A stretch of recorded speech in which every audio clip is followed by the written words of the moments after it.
Hola, mi amigo querido, qué alegría. Mi amiga, mi hermano, mi hermana. Hay tanta gente linda mirando el programa y mucha gente que entra a comentar, a realizar un pedido de oración. ¿Sabes qué? Realmente siento que tengo una familia grande, grandísima, esparcida por todos los países, diferentes países en el mundo. Y es muy, muy bueno eso. Me da responsabilidad. Sé que cada palabra que digo necesita ser inspirada por Dios. Y por eso siempre que voy a grabar esto, unas horas antes yo pido a Dios que dirija mis pensamientos, que no emita ideas que creen intranquilidad en las personas, sino que lleven esperanza, alegría, paz. Bueno, vamos a estudiar la lección de esta semana, la lección número 8, para el 24 de febrero del año 2024. El título de la lección es Sabiduría para vivir con rectitud. Sabiduría. El propósito de la lección es mostrar que andar en los caminos de Dios, seguir sus mandamientos, observar sus consejos, recibir sus amonestaciones y cumplirlas, no es simplemente guardar un código frío de normas y reglamentos, sino que es la expresión, es el resultado de una experiencia de amor maravilloso con Dios. El resultado de eso es bendición.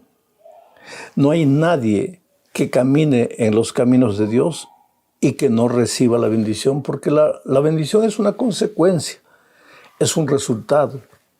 Así como la maldición, el sufrimiento, el dolor es una consecuencia de apartarnos de Dios, las bendiciones prometidas en su palabra son una consecuencia de andar en los caminos de Dios. La palabra clave para esta semana es la palabra sabiduría. Sabiduría no es conocimiento. Una persona puede tener 5 títulos doctorales y sin embargo no tener sabiduría. Sabiduría es usar el conocimiento de una manera adecuada. La edad no da sabiduría. Hay personas que envejecen y nunca llegan a ser sabias. La universidad no da sabiduría. La universidad te puede dar un diploma, un título, pero no sabiduría. Los libros, la lectura, te puede dar mucho conocimiento, pero no sabiduría. Sabiduría es el uso correcto del conocimiento. Entonces vamos al primer subtítulo de la lección de esta semana. Dice, en mi corazón he guardado tus dichos. Y aquí veremos que sabiduría es andar en los caminos de Dios.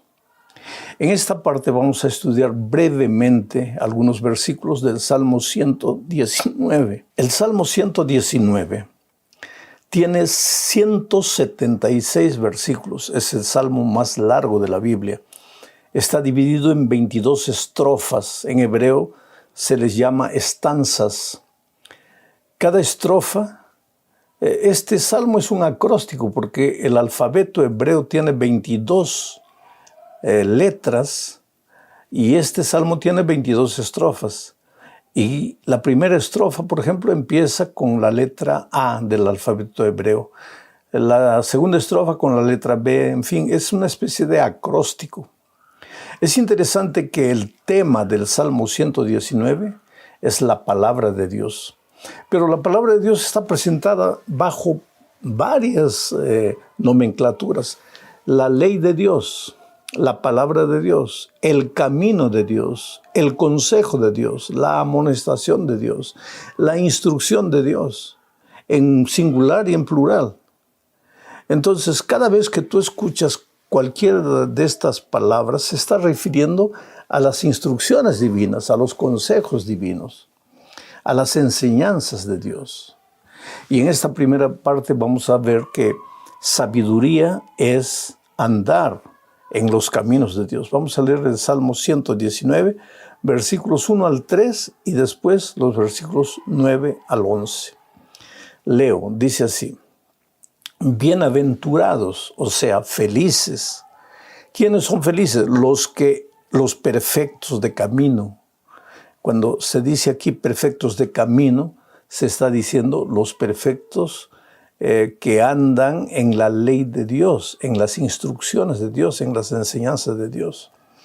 Y se repite, por eso voy a leer de nuevo. Bienaventurados los perfectos de camino, los que andan en la ley de Jehová. Bienaventurados los que guardan sus testimonios. Aquí está otra nomenclatura, los testimonios. Andar en la ley de Dios es guardar sus testimonios, y eso es andar en el camino de Dios. Sigo leyendo. Y con todo el corazón le buscan, pues no hacen iniquidad los que andan en sus caminos. Aquí nuevamente la expresión andar en sus caminos. ¿Con qué limpiará el joven su camino? Y responde el mismo: con guardar tu palabra. Aquí está otro sinónimo: palabra, ley, instrucción, consejo divino. Con todo mi corazón te he buscado, dice el salmista. No me dejes desviarme de tus mandamientos, de tus caminos, de tus instrucciones. En mi corazón he guardado tus dichos. Aquí está otra nomenclatura: tus dichos, tus palabras, tus consejos, tus testimonios, tu ley. En mi corazón he guardado tus dichos para no pecar contra ti. Querido, las instrucciones divinas no fueron dadas para quitarnos libertad. A veces nosotros tenemos la impresión de que las instrucciones divinas nos quitan libertad, y entonces estamos tratando de driblear. Voy a usar un lenguaje del deporte, ¿no? Driblear. Cuando el futbolista tiene la pelota en los pies, ¿qué hace cuando driblea? Va para allá, trata de pasar con la pelota. Nosotros muchas veces tratamos de driblear las instrucciones divinas. Inventamos una cosa, inventamos otra cosa, raciocinamos, filosofamos, damos nuestra opinión. Quiere decir, la instrucción divina está ahí clarita, pero no queremos obedecerla, queremos hacer nuestra voluntad, seguir nuestros caminos. ¿Y qué sucede? Cuando nosotros seguimos nuestros caminos, infelizmente nuestros caminos son caminos de muerte. Nos llevan a nuestra propia destrucción. Después viene la derrota, el fracaso, el sufrimiento. ¿Y qué pasa? Pensamos que es un castigo divino, cuando Dios no nos está castigando. Nosotros simplemente estamos sufriendo las consecuencias de nuestro desvarío. Es por eso que sabiduría es andar en los caminos de Dios, guardar las instrucciones divinas en nuestro corazón, cultivar con Dios una experiencia de amor, y como resultado de esa experiencia de amor, seguir sus instrucciones. Y como resultado de todo eso, el único beneficiado seremos nosotros. ¿Por qué? Porque las promesas de su palabra serán una realidad en nuestra experiencia. Sabes, no basta estar en la iglesia, no basta haberse bautizado, todo eso es necesario. No basta cumplir los mandamientos mientras las otras personas nos ven. Hay que atesorar la palabra de Dios, los consejos divinos en nuestro corazón, y vivir, pensar, hablar. Dejar que los mandamientos de Dios se formen parte de nuestra manera de ser, de nuestro carácter, de nuestro ser entero. Entonces seremos hombres, mujeres felices que disfrutarán de las bendiciones divinas. Vamos a la segunda parte. Dice: enséñanos a contar nuestros días. Y aquí veremos que vivir con sabiduría significa administrar la vida con sensatez.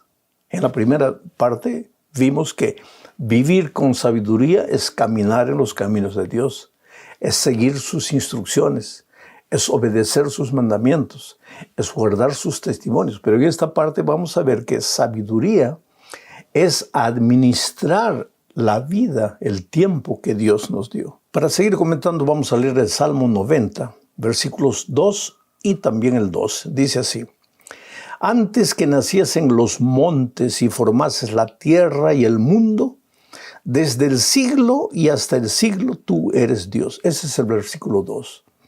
Aquí se habla de la eternidad de Dios.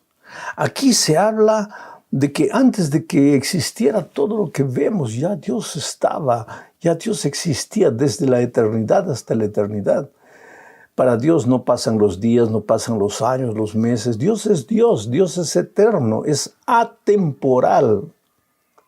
Pero entonces viene el versículo 12, y en el versículo 12 dice lo siguiente: enséñanos de tal modo a contar nuestros días que traigamos al corazón sabiduría. Quiere decir, Dios, tú eres eterno, pero nosotros somos finitos, somos temporales. Nacimos para la eternidad. Dios nos creó para que viviésemos eternamente, pero infelizmente el pecado entró. El ser humano escogió el camino de muerte y vino la temporalidad. Ahora, Adán vivió 939 años. Matusalem, el hombre que vivió más, 969 años. Hoy día, si llegamos a 100 años, ya es mucho. Cada vez somos más temporales, estamos limitados al tiempo.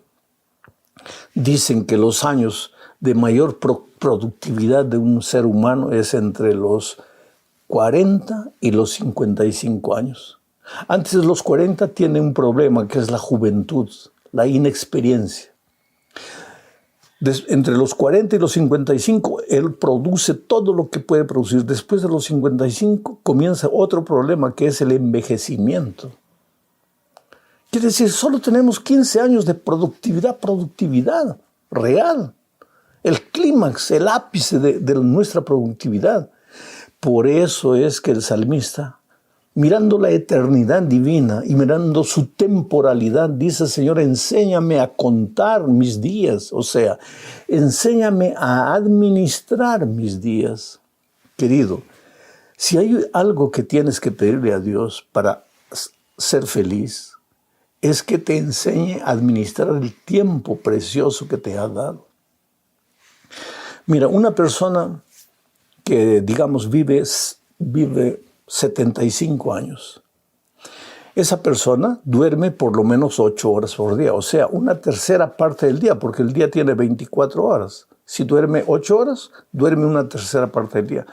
Si vive 75 años, va a dormir 25 años. 25 años durmiendo. ¿Te das cuenta? ¿Cuánto podríamos haber hecho en 25 años? Pero es necesario dormir.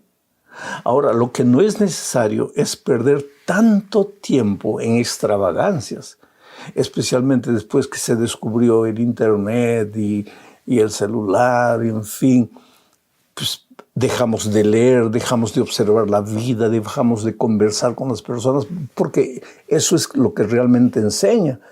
Dejamos de pasar tiempo con Dios y vivimos buscando noticias del mundo. Pero ¿qué pasa? El tiempo se nos va, el tiempo corre.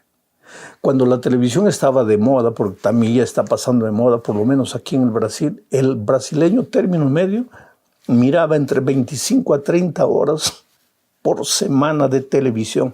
Imagínate cuánto tiempo es eso.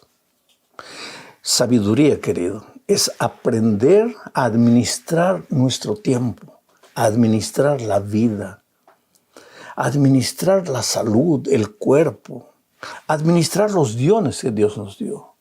Y eso solo lo puedes hacer cuando vives una vida, una experiencia de amor diario con Jesús. Vamos a la tercera parte de este estudio. La prueba del Señor. Aquí veremos que vivir con sabiduría es soportar las pruebas de la vida. Soportar las pruebas de la vida. Porque desde que el pecado entró vivimos en un mundo de dolor, en un mundo de turbulencia, de truenos espirituales, emocionales, físicos, de huracanes.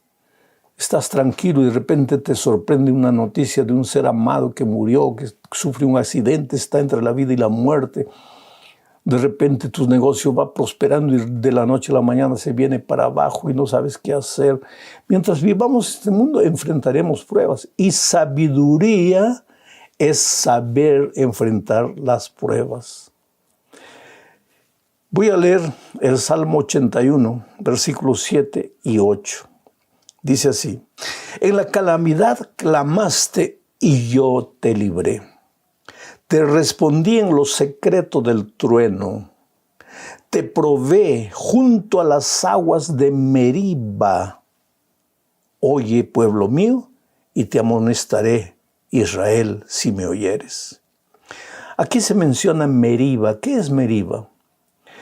En Meriba fue donde el pueblo de Israel rebelde desafió a Dios, creyendo que Dios no sería capaz de resolver el problema. ¿Qué problema enfrentaban? No tenían agua, estaban muriendo de sed. Y ahora decían a Moisés, ¿por qué nos sacaste de Egipto? Nos hubieras dejado allá. Éramos esclavos, pero teníamos agua. Aquí estamos muriendo de sed. El pueblo era un pueblo quejumbroso, siempre reclamando, siempre desafiando a Dios. Y en Meriba desafió a Dios. Y Dios les dio a beber agua de la roca. Agua de la roca. Ahora, en el Salmo 81, que es el Salmo que estamos estudiando, ¿qué hace Dios? En Meriba el pueblo probó a Dios, pero ahora Dios prueba a su pueblo. Hace un juego de palabras en el Salmo 81. Dios prueba a su pueblo y le muestra que mientras viva en esta tierra enfrentará dificultades. Y le muestra que muchas veces frente a las dificultades su pueblo fracasa, su pueblo duda, su pueblo pierde la fe, la confianza en el Dios Todopoderoso que siempre lo cuidó. A pesar de lo que la historia nos dice, a pesar de cómo Dios en el pasado nos protegió, a pesar de las historias bíblicas, Dios alimentó, trajo un cuervo con comida para alimentar a su profeta, el mar se abrió, el maná cayó, la roca proporcionó agua. A pesar de eso, nosotros dudamos hoy y fracasamos. Pero qué bueno es Dios, que mira lo que dice. Voy a volver a leer el versículo 7. En la calamidad clamaste, porque cuando tú dudas de Dios, te metes en problemas. Cuando tú no eres sabio para enfrentar el dolor, las dificultades, cuando tú a la primera tormenta comienzas a llorar y desanimarte, creer que Dios te ha abandonado y fracasas, en ese momento Dios no te abandona. En ese momento Dios viene en tu socorro. Dice, en la calamidad clamaste y yo te libré. Te respondí en lo secreto del trueno. Interesante. El trueno asusta y Dios dice que ahí, en medio de ese trueno que te asusta, está mi respuesta de amor para ti. En esa tormenta que viene a tu vida para asustarte, en ese accidente, en ese fracaso económico, en esa situación emocional turbulenta que estás viviendo, el amor de Dios llega a ti en la voz del trueno. Entonces no te asustes, porque sabiduría es aprender a vivir, a enfrentar los dramas y las luchas de la vida. Querido, el otro día encontré a alguien que me dijo, pastor, yo conozco personas que nunca pasan por pruebas. Y a mí Dios me prueba y me prueba y me prueba. Tal vez sí, querido, pero no es porque Dios tenga favoritos. No es porque Dios a uno le escucha y al otro no. Las pruebas, desde que entró el pecado a este mundo, las pruebas son un instrumento de formación, de educación. No sé si conoces en la carpintería un instrumento llamado formón. Es una herramienta para sacar las asperezas de la madera. El formón hiere a la madera. Menos mal que la madera no tiene sangre, porque si no derramaría mucha sangre. El formón. Y sirve para sacar las aristas de la madera. Bueno, las pruebas son el formón de Dios. Hay maderas que no necesitan formón porque son lisas. Hay maderas que necesitan más o menos el formón y hay maderas que necesitan mucho formón. Así somos nosotros. Dios usa las pruebas a los que necesitamos más pruebas, porque necesitamos pulir el carácter, el temperamento, las actitudes frente a las dificultades. Dios nos va a colocar más formón por nuestro propio bien. A los que menos. Pero Dios sabe. Dios te ama, querido. Ningún dolor, ninguna dificultad llega a tu vida por llegar. Dios te ama. No te olvides de eso. Vamos entonces ahora a la cuarta parte de este estudio, bajo el subtítulo El engaño del mal camino. Y aquí veremos que sabiduría significa no sucumbir a las tentaciones del enemigo. Pero nuestro estudio nos muestra que hay dos tipos de tentaciones. Tentaciones que vienen de afuera y tentaciones que vienen de nosotros mismos, de adentro, de nuestra naturaleza pecaminosa. Leo el Salmo 14, el Salmo 141, versículos 3 y 9. En el 3 se muestran las tentaciones de adentro y en el 9 se muestran las tentaciones de afuera. El 3 dice, pon guarda a mi boca, oh Jehová. Una de las grandes tentaciones es esta boca, hablar lo que no conviene. ¿Cómo somos rápidos para hablar? Después nos arrepentimos, pedimos perdón, pedimos disculpas, pero ya hablamos. ¿Por qué no le pides a Dios que coloque freno a tu lengua, freno a tu boca? Piensa lo que vas a hablar. Yo diría ahora lo que vas a escribir, lo que vas a decir. Piensa para que después no te arrepientas. Coloca freno a tu lengua. Nuestro gran enemigo no está afuera, está dentro de nosotros, en nuestra propia naturaleza. Sigue diciendo el texto, pon guarda a mi boca, oh Jehová, guarda la puerta de mis labios. El versículo 4 también lo voy a leer. Dices, no dejes que se incline mi corazón a cosa mala, corazón. Y cuando habla del corazón, aquí se está hablando de la naturaleza pecaminosa. Cuando Adán fue creado, él no tenía naturaleza pecaminosa. Él vino a este mundo con una naturaleza perfecta. Él no tenía inclinación al mal, él no tenía propensión al pecado. Y me vas a preguntar, pastor, ¿y entonces por qué pecó? Infelizmente pecó por una libre determinación de él, porque él escogió para Adán y Eva obedecer. Era tan fácil como para ti es respirar. ¿Tú te esfuerzas para respirar? No, es una cosa inconsciente. Pues para Adán y Eva, en su naturaleza original, obedecer era como respirar. Pero cuando ellos pecaron deliberadamente, de cierta manera fueron contra su naturaleza de obediencia, adquirieron la naturaleza pecaminosa. Y esa naturaleza pecaminosa pasó a todos los seres humanos. Hoy día nosotros venimos a este mundo con naturaleza pecaminosa, con un corazón engañoso, un corazón que nos hace equivocar constantemente. Es un corazón mentiroso. Es un corazón que cuando estamos bien nos hace sentir que estamos mal y cuando estamos mal nos hace sentir que estamos bien. Es un corazón traicionero. Por eso el salmista en el versículo 4 dice, no dejes que se incline mi corazón a cosa mala, a hacer obras impías con los que hacen iniquidad y no coma yo de sus deleites. Pero después en el versículo 9, el salmista habla de las tentaciones que vienen de fuera. Guárdame de los lazos que me han tendido y de las trampas de los que hacen iniquidad. Oh querido, Dios es tu guardador, Dios es tu libertador. Él te puede librar de los enemigos que vienen de afuera, que quieren hacer mal. No temas. Si estás escondido en las manos de Dios, ellos no te pueden hacer nada. Pero también te puede librar de tus propios enemigos. Yo siempre digo que si tú pudieras nanonizarte, este es un verbo nuevo, nanonizar, hacerte pequeñito, bien pequeñito, insignificante y entrar en tu propia mente, tú te asustarías con los fantasmas que habitan en tu propia mente y que quieren controlar tu voluntad. Que tú quieres servir a Dios, pero esos fantasmas propios de la naturaleza pecaminosa te llevan hacia el mal, hacia el pecado. Y sabiduría en la vida es pedirle a Dios que nos libre de las tentaciones exteriores e interiores. Llegamos al fin de este estudio y vamos a estudiar la quinta parte bajo el título de Bendiciones de una vida recta.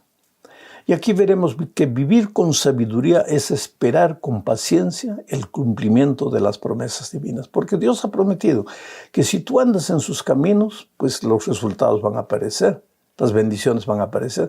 Mira lo que dice el Salmo 1, versículos 1 al 3. Voy a leer y comentar un poco. Dice así: bienaventurado, o sea, feliz, el varón que no anduvo en consejo de malos. Aquí se repite algo que el Salmo 119 también habla, de andar en el camino de los malos o andar en el camino de Dios.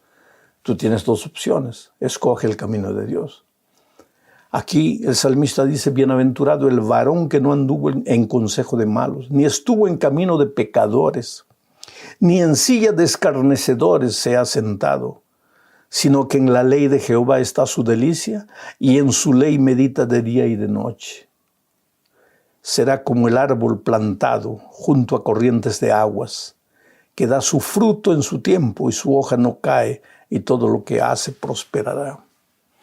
¿Te gustaría ser una persona como un árbol plantado a la orilla del río, recibiendo la vida del río, que es Cristo?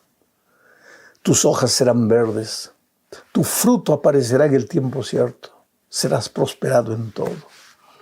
Qué maravilla, querido. Dios te ama mucho. No es fácil andar en los caminos de Dios, porque el caballito salvaje que llevamos dentro, la naturaleza pecaminosa, constantemente nos lleva para el mal, para el camino de lo que llamamos libertad, cuando la verdadera libertad está en Cristo.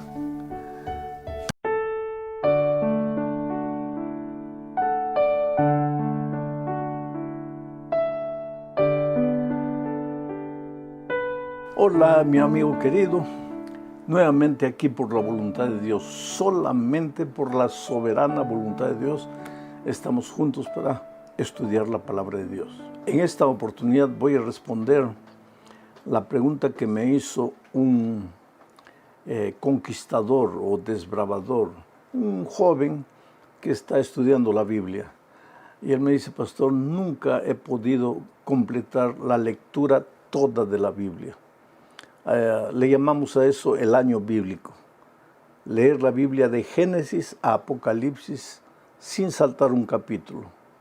Leer la Biblia cada día, tres capítulos, 4 capítulos, en fin, y en un año completar la lectura toda de la Biblia. Y este joven se sentía mal, se sentía hasta pecador por no leer, por no haber leído toda la Biblia. La verdad es la siguiente, querido. Cuando estudiamos la Biblia hay que tener cuidado. No es leer la Biblia por leer la Biblia. Aunque tú en toda tu vida nunca leas en un año la Biblia toda, lo que importa realmente para tu crecimiento espiritual, para tu vida espiritual, es que leas todos los días la Biblia.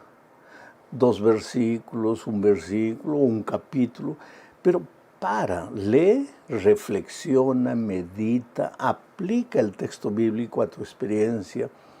Trata de ver qué es lo que Dios te está diciendo, qué es lo que Dios te está hablando a través de ese texto bíblico. A veces nosotros, para cumplir una tarea, leemos, pero es una lectura sin mucho provecho. A veces ya en la noche, todo cayendo de sueño, estamos leyendo, no entendemos nada, pero estamos cumpliendo un requisito. No, la lectura de la Biblia no es así.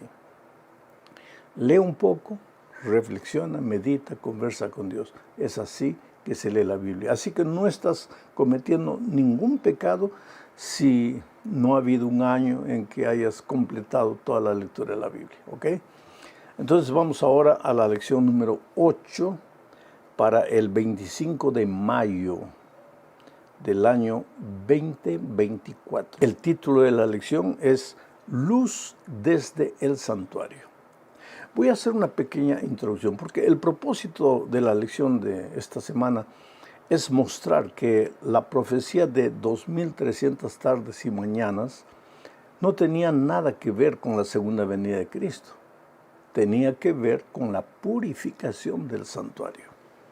No es que la promesa de Dios falló, es que la interpretación de los seres humanos de las Escrituras falló. La semana pasada vimos que Guillermo Miller y otros pioneros se entusiasmaron demasiado con la profecía de las 2300 tardes y mañanas, o sea, 2300 días proféticos, o sea, los 2300 años literales.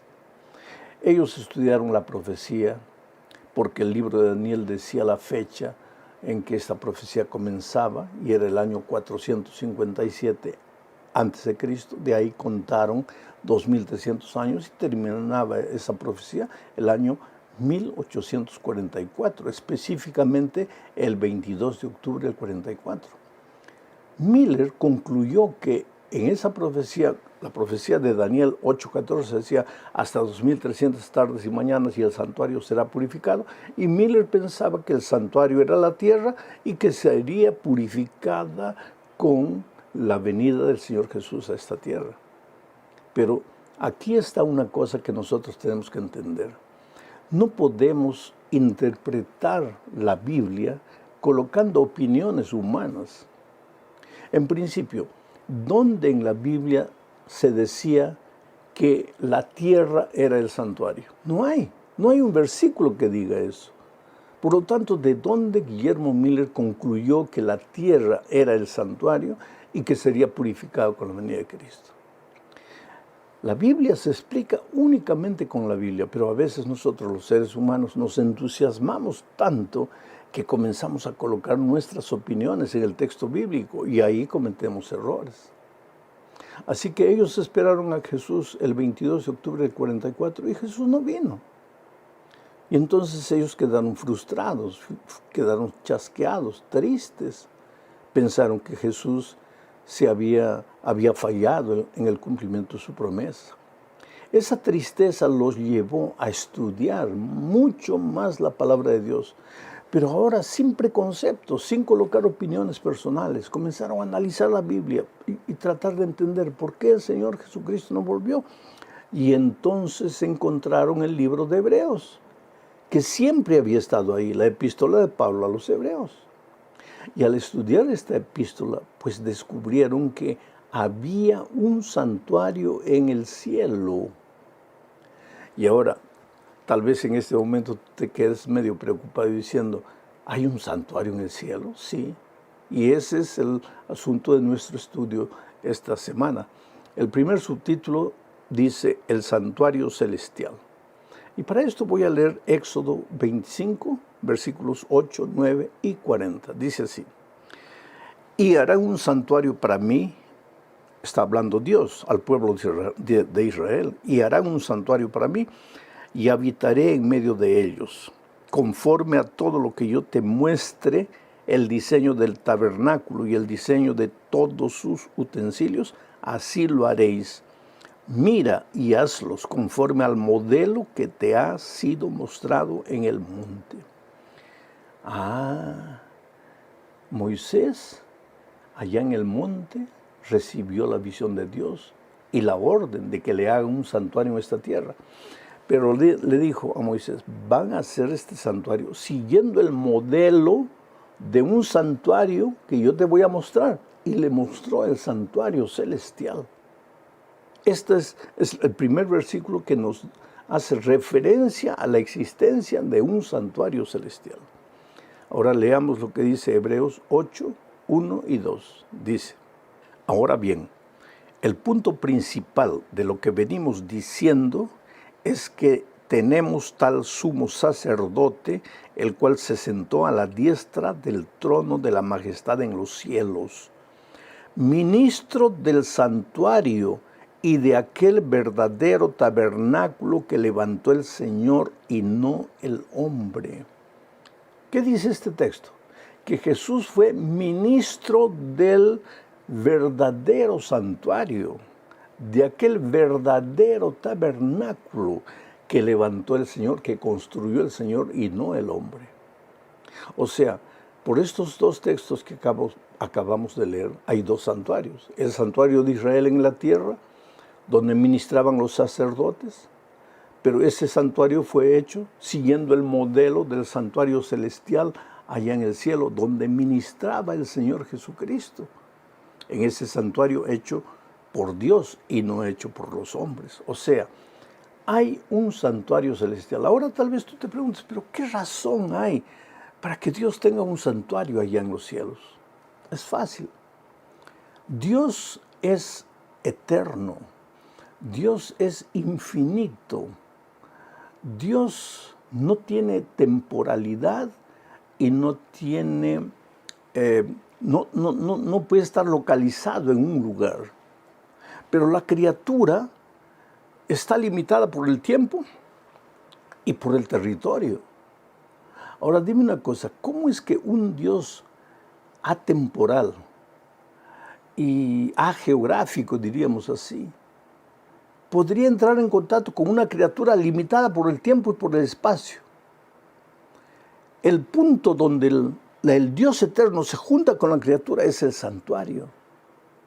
Y en la Biblia tenemos muchos textos que nos muestran que el santuario en el cielo ahí está localizado el trono de Dios. Eso no quiere decir que Dios está limitado a un espacio en el cielo y nada más. Dios puede estar al mismo tiempo en todas las partes, a nuestro lado, en este momento, en el cielo, en la tierra. Dios es Dios. Pero por algún motivo la Biblia dice que ahí es el centro de su gobierno, de donde dirige los destinos de los hombres, de las naciones, de las criaturas. Vamos ahora a la segunda parte. En el santuario terrenal, aquí en la tierra, sucedía algo una vez por año. Y vamos a hablar del día de la expiación. Mira lo que dice Levítico 16, 29 y 30. Y esto tendréis por estatuto perpetuo. En el mes séptimo, a los 10 días del mes, afligiréis vuestras almas, y ninguna obra haréis, ni el natural ni el extranjero que mora entre vosotros, porque en este día se hará expiación por vosotros y seréis limpios de todos vuestros pecados delante de Jehová. ¿Qué dice este texto? Que una vez por año en el santuario de Israel, en esta tierra, se realizaba el llamado Día de la Expiación. Era un día de perdón. Yo te invito, cuando tengas un poco de tiempo después, a leer todo el capítulo 16 del libro de Levítico. Y vas a ver ahí todo el ceremonial del Día de la Expiación. Era un día de arrepentimiento, era un día de humillación, era un día de confesión de los pecados y era un día de perdón. Había un ceremonial especial para ese día. Mientras el sacerdote estaba ministrando en un lugar santísimo, a donde el sacerdote entraba una sola vez por año en el día de la expiación, el pueblo afuera estaba arrodillado, clamando a Dios, confesando sus pecados en arrepentimiento, porque también ellos consideraban al día de la expiación un día de juicio. Dios iba a ver, no quién pecó o quién no pecó, lo que iba a ver es quién confesó sus pecados y confió en la sangre del Cordero y quién no lo hizo. Ese era el asunto. Ahora, ese día de la expiación, vuelvo a repetir, para Israel era el día del juicio. Interesante que en la profecía de las 2300 tardes y mañanas decía, hasta 2300 tardes y mañanas, y el santuario será purificado. O sea, el 22 de octubre del 44 se iniciaría el día de la expiación, pero en el santuario celestial, el día de la purificación. O sea que en esa época Jesús, el Señor Jesucristo, iniciaría su obra de juicio, de juzgamiento, para ver quién aceptó su sangre redentora y quién no. Es por eso que la Biblia habla del juicio. Voy a leer lo que dice Daniel 7, 9 y 10. Estuve mirando, dice Daniel, hasta que fueron puestos tronos y se sentó un anciano de días, cuyo vestido era blanco como la nieve y el pelo de su cabeza como lana limpia. Su trono llama de fuego y las ruedas del mismo fuego ardiente. Un río de fuego procedía y salía delante de él, Millares de millares le servían y millones de millones asistían delante de él. El juez se sentó y los libros fueron abiertos. Esta es una escena de juicio. Y esto sucedió, esta profecía tuvo cumplimiento más o menos en la época en que terminaban las 2300 tardes y mañanas. Comenzaba el juicio, comenzaba la purificación del santuario, no de esta tierra, sino del cielo. ¿Por qué no del santuario de esta tierra? Porque en esta época ya no había santuario de esta tierra. El pueblo de Israel ya no tenía su santuario, todo había sido deshecho. Entonces esto se refería a la escena del juicio en el santuario celestial. En esa misma fecha, Dios levantó en esta tierra a un pueblo, a un grupo de mensajeros para anunciar al mundo que el día del juicio había comenzado. Porque ¿cómo la humanidad enfrentaría el juicio si no sabía, si ignoraba esta fecha? Por eso Apocalipsis 14, 6 y 7 presenta lo siguiente. Vi volar en medio del cielo a otro ángel que tenía el evangelio eterno para predicarlo a los moradores de la tierra, a toda nación, tribu, lengua y pueblo, diciendo a gran voz, temed a Dios y dadle gloria, porque la hora de su juicio ha llegado. ¿Cuándo ha llegado? El 22 de octubre del 44, cuando terminó la profecía de las 2300 tardes y mañanas. Cuando se comenzó la purificación del santuario, llegó la hora del juicio. Y sigue diciendo el texto, y adorad a aquel que hizo el cielo, y la tierra, el mar y las fuentes de las aguas. Hermano querido, mi amigo, en estos momentos, quieras tú o no quieras, se está desarrollando el juicio investigador. Y tú me puedes decir, pero pastor, el juicio no va a suceder cuando Cristo venga. No, cuando Cristo venga, Él ya viene trayendo la recompensa para los que han sido juzgados, para los condenados y para los justos. Los condenados se perderán, los justos irán con Jesús. Pero ¿cómo Él podría venir por segunda vez trayendo la recompensa si antes no hubo un juicio investigador? Ese juicio investigador es llamado en el pueblo de Israel como el día de la purificación, el día de la expiación. Ese juicio empezó el 22 de octubre del 44 y hoy día estamos siendo juzgados. Todos los seres humanos, toda obra, todo pensamiento, todo sentimiento está siendo juzgado. Los libros se han abierto, el juez está sentado en su trono, determinando quién se salva y quién se pierde. Y cuando Cristo vuelva, pues vendrá con la recompensa final. ¿Quiere decir que debemos asustarnos? No, querido. La Biblia no aterroriza a nadie. La Biblia es un libro de esperanza, de amor. Un libro que edifica, no que destruye, no que enloquece a nadie. Y esto nos lleva necesariamente a la cuarta parte de este estudio, hablando de la buena noticia desde el lugar santísimo. Mira lo que dice Hebreos 4, 14 al 16.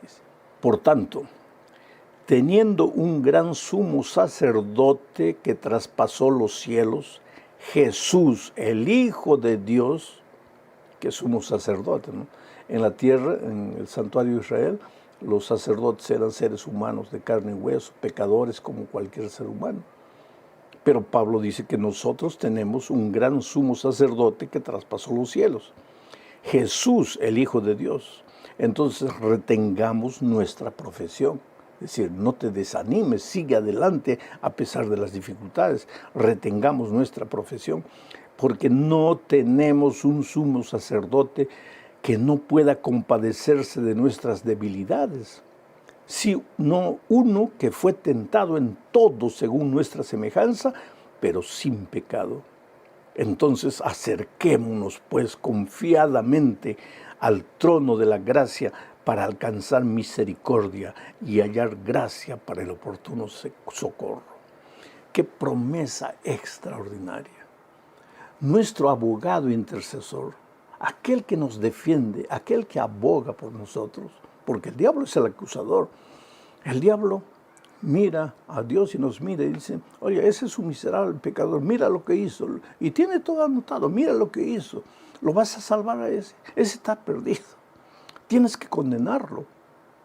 Pero entonces Jesucristo aparece y dice, no, no, no, todo lo que dice el diablo, ha hecho eso, sí, es verdad, mi hijo ha hecho eso, ha cometido deslices en la vida terribles, ha caído en la profundidad del pecado, pero creyó en mí, se arrepintió, me confesó sus pecados y yo lo levanté y ahora está justificado por mí. Ha recibido mi gracia, ha confiado en mi gracia. Él está salvo, porque cuando yo lo perdoné, su vida pasada dejó de existir. Eso es esperanza. Por eso Pablo dice, acerquémonos pues al trono de su gracia, confiadamente. Jesús, nuestro abogado, es alguien que se hizo hombre para entender nuestra humanidad, para entender nuestras luchas, nuestros dolores. No tenemos un abogado que es eminentemente divino y que no puede entenderlo al hombre. Por ser divino ya podría entender, pero para que nosotros no tuviésemos ningún argumento, decir que Él es Dios, pero nosotros somos hombres, Él se hizo hombre para entendernos y ahora podemos confiar en Él.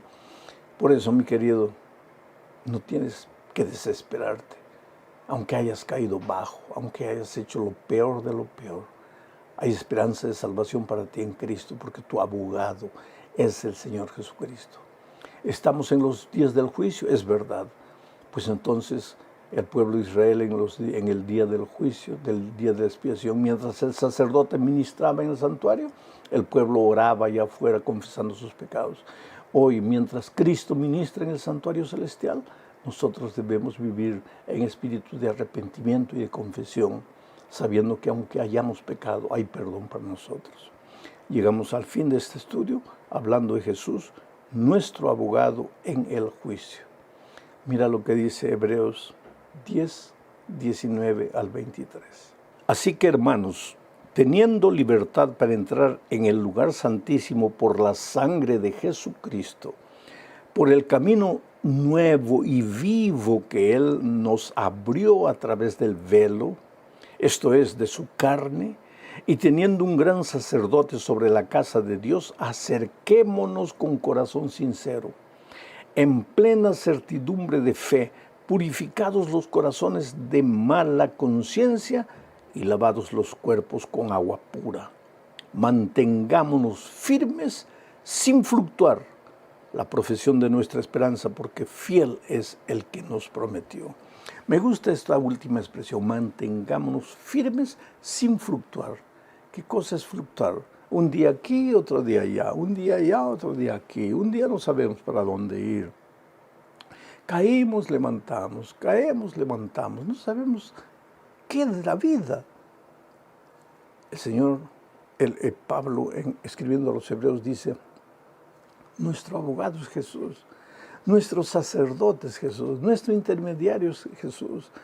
Y si colocamos nuestra esperanza de salvación en Él, no en nuestro buen comportamiento, entonces eso nos va a mantener seguros, sin fluctuar.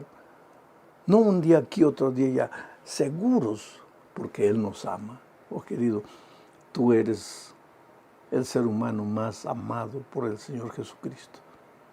No mires tu vida, mira el amor del Señor Jesucristo. No confíes en tu conducta, confía en el Señor Jesucristo. Él te ama. Y haciendo un resumen de la lección toda de esta semana, los primeros pioneros dirigidos por Guillermo Miller pensaron que el 22 de octubre venía Jesús, pero no venía.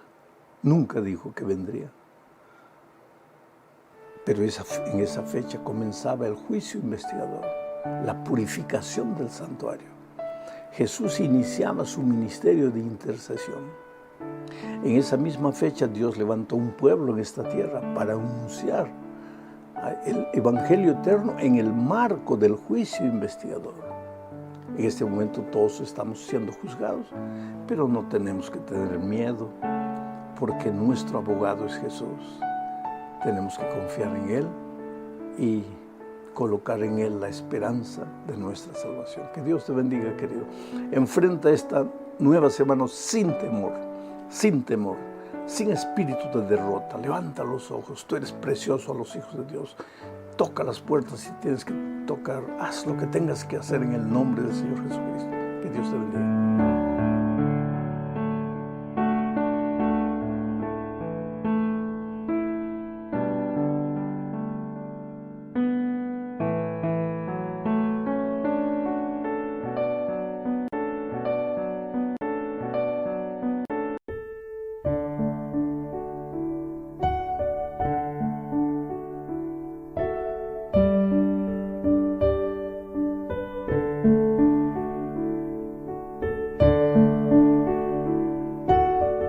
Hola, mi amigo querido, no hay nada que tú puedas hacer para que Dios te ame, porque Él ya te ama sin que hagas nada, porque es amor.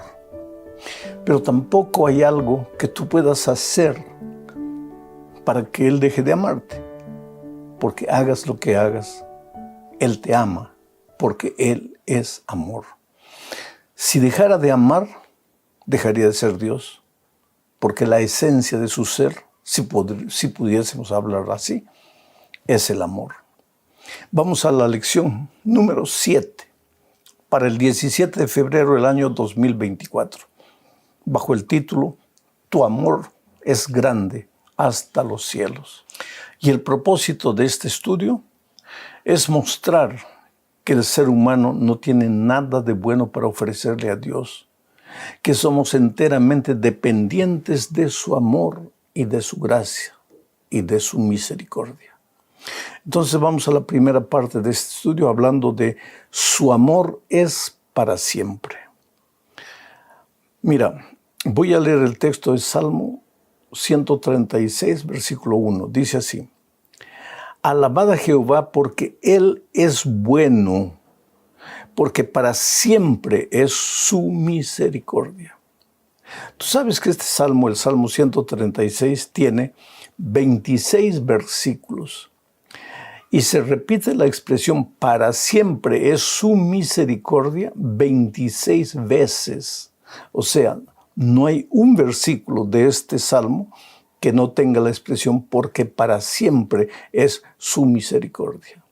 Ahora es interesante que la palabra misericordia en hebreo es yesed, que quiere decir un amor inalterable, un amor eterno, un amor que no se cansa de ser bondadoso, un amor fiel que no falla. Yo diría humanamente, misericordia es el amor de Dios elevado a la infinita potencia. Esa es la misericordia de Dios. Y la palabra de Dios dice que Dios es amor. Ahora, en el Salmo 136 se menciona que debemos alabar a Dios. Alabarlo ¿por qué? Primero, porque Él nos creó. Este mundo existe porque Dios creó el mundo por amor. Dios te creó a ti como ser humano por amor. O sea, que tú no estás en esta vida por acaso, por coincidencia. Tú no eres ni siquiera el fruto del amor de una pareja. Tú eres el fruto del amor de Dios. A veces los seres humanos pueden cometer una tontería en la vida, un desliz, un acto insensato de imprudencia, porque hoy día la palabra amor se ha banalizado y como fruto de esa actitud errónea puede venir al mundo una vida. Y esa vida puede ser tú. De repente, no sé quién eres, no sé cómo te llamas, no sé dónde estás. Y en algún momento tú tal vez te has pensado, pero ¿para qué vine al mundo? Yo no soy fruto del amor, mis padres no se amaron, estaban divirtiendo y yo vine al mundo por casualidad. No, querida, tú no viniste al mundo por casualidad, tú eres fruto del amor de Dios. Desde que estabas en el vientre de tu madre, Dios tenía un plan para tu vida. Cuando naciste, aunque hubieras sido abandonado, Dios tenía un plan para tu vida. Y si estás vivo en este momento es porque Dios tiene un plan para tu vida. Tú eres fruto del amor de Dios. Y entonces en el Salmo 136, el salmista nos invita a alabar y a enaltecer el nombre de Dios por su amor. ¿Y cómo se expresó el amor? A través de la creación, a través de tu vida. Pero también el salmista nos invita a enaltecer, engrandecer y a reconocer el amor de Dios en la historia del pueblo de Israel. Y yo diría en tu historia, desde que naciste hasta aquí. ¿Cómo Dios te cuidó? ¿Cuántas veces Dios te protegió? ¿Cuántas veces te libró de la muerte? ¿Cuántas veces tú humanamente ya no sabías qué hacer? Y Dios, en su infinita misericordia, apareció y te rescató. Eso es extraordinario. Vamos ahora a la segunda parte del estudio bajo el subtítulo de Crea en mí un corazón limpio. Para esto vamos a leer el Salmo 51, versículos 1 al 5. Dice, ten piedad de mí, oh Dios, conforme a tu misericordia. Conforme a la multitud de tus piedades, borra mis rebeliones. Lávame más y más de mi maldad, y límpiame de mi pecado. Porque yo reconozco mis rebeliones, y mi pecado está siempre delante de mí. Contra ti solo he pecado y he hecho lo malo delante de tus ojos, para que seas reconocido justo en tu palabra y tenido por puro en tu juicio. He aquí en maldad he sido formado, y en pecado me concibió mi madre. ¿Qué tiene que ver este texto con el amor y la misericordia de Dios, oh querido? Ya te dije que en la primera parte que Dios te creó por amor. Ahora, infelizmente Adán y Eva, usando mal su libertad, se apartaron de Dios. Y al apartarse de Dios entraron al territorio de la muerte. Y en el momento que ellos se apartaron de Dios, adquirieron una naturaleza extraña, misteriosa, que la Biblia llama naturaleza pecaminosa. A partir de ahí, todos los seres humanos ya venimos al mundo trayendo la naturaleza pecaminosa. El pecado está dentro de nosotros. David dice, desde el vientre de mi madre ya estaba yo en pecado. Es decir, cargamos esa tendencia a hacer el mal. Ahí un día conocemos el Evangelio, aceptamos a Jesucristo, pero esa tendencia a hacer el mal nos empuja. Conocemos la palabra de Dios, sabemos lo que debemos hacer, pero parece que hay un monstruo dentro de nosotros que nos lleva a hacer lo que nosotros no queremos. Y eso lleva a mucha gente a la desesperación. Y mucha gente llega a la conclusión, no, Dios no me puede amar, así no me puede amar, soy un hipócrita, soy un miserable, Dios no me puede amar en esta condición. Mas el propósito de esta parte del estudio es mostrarte que Dios comprende tu lucha, Dios conoce lo que te sucede, Dios conoce tu naturaleza pecaminosa. Él sabe que lloras a solas, que tú clamas a Dios por su poder, que tú quieres andar en los caminos de Dios, pero que no puedes. Esa era la lucha de San Pablo. San Pablo llegó un momento a desesperarse y pensar que para él no había solución.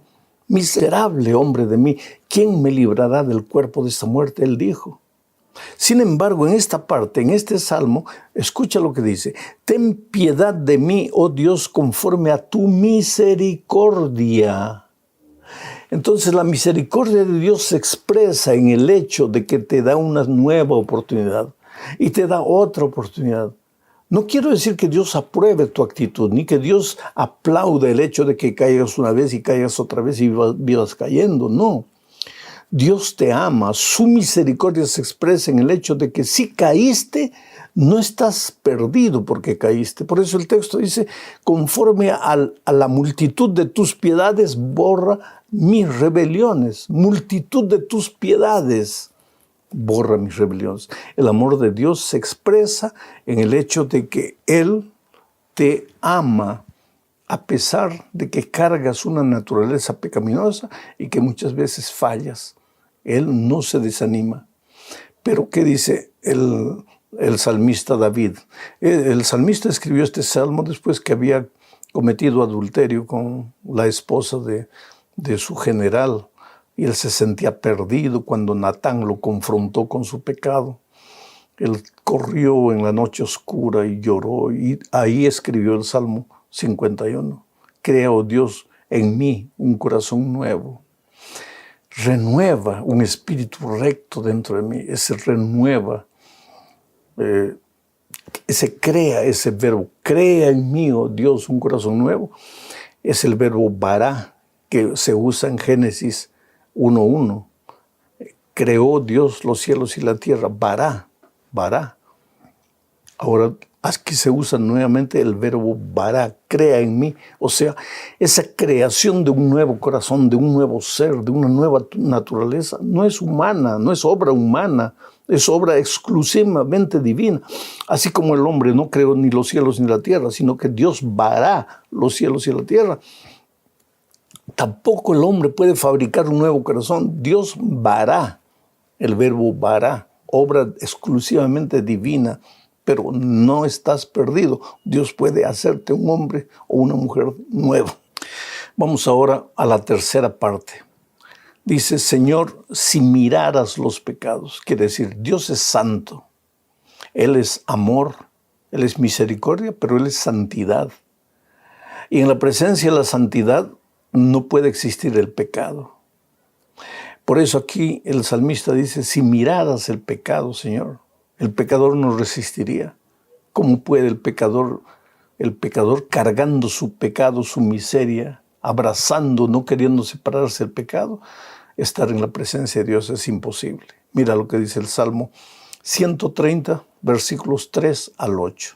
Dice, Jehová, si mirares a los pecados, ¿quién, oh Señor, podrá mantenerse? La respuesta es nadie. Pero en ti hay perdón, para que seas reverenciado. Esperé yo a Jehová, esperó mi alma, en su palabra he esperado, mi alma espera a Jehová, más que los centinelas a la mañana, más que los vigilantes a la mañana. Esperes, Israel, a Jehová, porque en Jehová hay misericordia abundante, redención en él. Y Él redimirá a Israel de todos sus pecados. ¿Cuál es el pensamiento de esta parte? De este salmo que acabo de leer. Es que Dios es misericordia y es amor, y es por eso que el perdón de tus culpas está garantizado. ¿Por qué? Porque la palabra de Dios lo dice así, dice el salmista.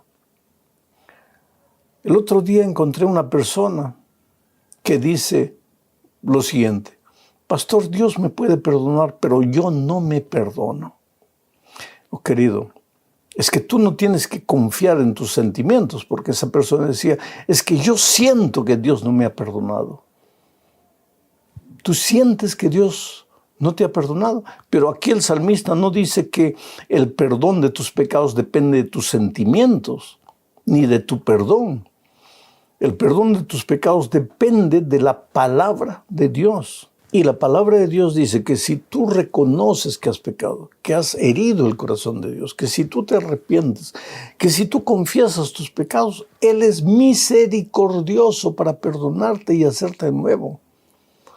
El interesante del versículo 7 dice, Israel, espere a Jehová, porque en Jehová hay misericordia, abundante redención en Él.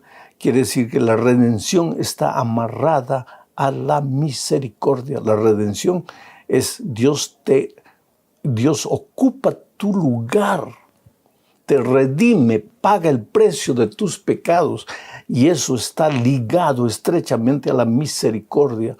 Si no fuera por la misericordia divina, Dios no habría permitido que el Señor Jesucristo muriera en la cruz del Calvario, ocupando mi lugar de pecador. Soy yo el que pequé, soy yo el que tenía que morir. Pero Dios me ama tanto, su misericordia es tan grande conmigo, que Él permitió que Jesucristo muriese en la cruz, ocupando mi lugar, pagando el precio de mis pecados. Y hoy para mí y para ti hay libertad. Entonces, querido, no te dejes atormentar por la conciencia. El diablo viene y te dice, no, ya pecaste, ya para ti no hay perdón, ya para ti no hay esperanza. Desde el punto de vista tal vez no haya esperanza. Y te digo una cosa más, los seres humanos tal vez nunca te perdonen, pero tu salvación no depende del perdón de los seres humanos. Tu salvación no depende de la opinión de los seres humanos. Tu salvación depende única y exclusivamente de Dios. Tu salvación no depende de ti. No es porque tú no te perdonas que estás perdido. Tú puedes no perdonarte, pero ¿acaso tú moriste en la cruz del Calvario para decir, yo no me perdono? ¿Qué derecho tienes tú a decir, no me perdono, si tú no has hecho nada para salvarte? El único que podría decirte, no te perdono, es Jesús, pero Él dice, yo te perdono, vete y no peques más. Vamos a la cuarta parte de este estudio, bajo el subtítulo Alabanza al Dios majestuoso y misericordioso. En Dios, querido, se mezcla el poder y el amor, la majestad, yo diría la majestuosidad y la misericordia. No es por el hecho de que Dios es amor y misericordia, que es un Dios débil, no. Él es poderoso, majestuoso, pero al mismo tiempo misericordioso y amoroso para con los seres humanos. Vamos a leer Salmo 113, versículos 5 al 8. En los primeros versículos nosotros vamos a ver su majestad, la majestuosidad, la grandiosidad de Dios. Dice así, ¿quién como Jehová nuestro Dios que se sienta en las alturas, Dios grande, ¿no? Que se humilla a mirar en el cielo y en la tierra?